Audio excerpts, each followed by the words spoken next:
قبل الجهاز حاجة وبعد الجهاز حاجة تانية خالص، كأنها تربو. العزم بتاعها زاد بنسبة 100%. فرق معاك ازاي؟ احكي لنا كده وبحيادية كاملة.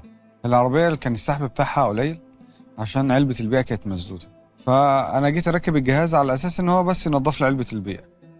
بس الصراحة لما ركبت الجهاز اتلقيت فيه كذا ميزة تانية. أولا العزم بتاعها عالة، علبة البيئة اتنضفت، استهلاكها في البنزين على الطريق قل بنسبة حوالي 40%. يعني توصل اسكندرية مثلا من القاهرة ب 16 لتر؟ ما كملتش صفيحة حتى؟ ممكن. راحة. بس العربية هنا كام سي؟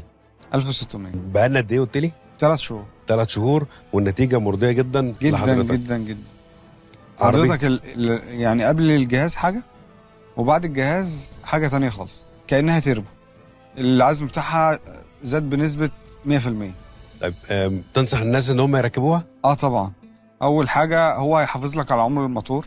تاني حاجة الحساسات بتاعتك نضيفة طول الوقت، عمرها هيبقى الضعف، بدل 60,000 كيلو هتبقى 120,000 كيلو.